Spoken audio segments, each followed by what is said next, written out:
नमस्कार मित्रांनो, तुमचं माझ्या यूट्यूब चॅनेलमध्ये स्वागत आहे. व्हिडिओला सुरुवात करण्यापूर्वी लाईक करा, शेअर करा आणि सबस्क्राईब करा. तर व्हिडिओला सुरुवात करूया. व्हिडिओचं टायटल पाहू शकता, EPS 95 उच्च पेन्शनबाबत हायकोर्टाचा मोठा निर्णय, EPFOला धक्का, या कर्मचाऱ्यांना मिळणार लाभ काय आहे पाहू आपण सविस्तर. खासगी क्षेत्रात काम करणाऱ्या लाखो कर्मचाऱ्यांसाठी मोठी दिलासादायक बातमी समोर आली आहे. EPS 95 उच्च पेन्शन प्रकरणात कर्नाटक हायकोर्टाने महत्त्वाचा निर्णय देत म्हटले आहे की 1 सप्टेंबर 2014 रोजी सेवेत असलेल्या आणि कर्मचारी पेन्शन योजना EPS चे सदस्य असलेले कर्मचारी उच्च पेन्शनपासून वंचित ठेवता येणार नाहीत. न्यायालयाने स्पष्ट केले की संबंधित कर्मचाऱ्यांनी त्यांच्या वास्तविक वेतनाच्या आधारे PF मध्ये योगदान देण्यासाठी संयुक्त पर्याय निवडला असेल तर त्यांना उच्च पेन्शनचा लाभ मिळण्यास पात्र ठरवले जाईल.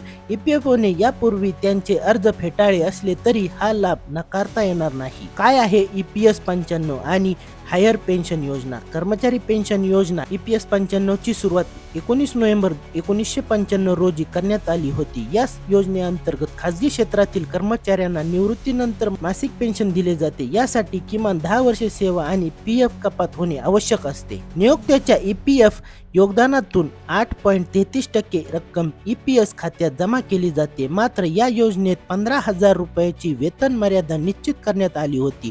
त्यामुळे कर्मचाऱ्यांचा बेसिक पगार अधिक असला तरी पेन्शनची गणना 15,000 रुपयाच्या मर्यादानुसार केली जात होती. नंतर कर्मचाऱ्यांना त्यांना वास्तविक बेसिक वेतनाच्या आधारावर अधिक पेन्शन मिळण्यासाठी हायर पेन्शन पर्याय देण्यात आला होता. मात्र 2014 मध्ये हा पर्याय बंद करण्यात आला.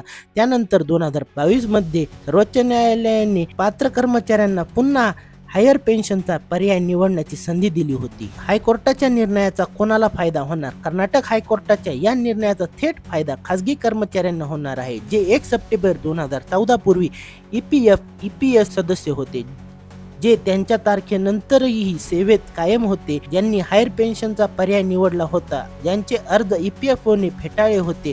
न्यायालयाने स्पष्ट केले की केवळ तांत्रिक कारणांमुळे पात्र कर्मचाऱ्यांना उच्च पेन्शनपासून वंचित ठेवता येणार नाही. EPFOने नाकारलेल्या अर्जावर न्यायालयाचे ताशेरे.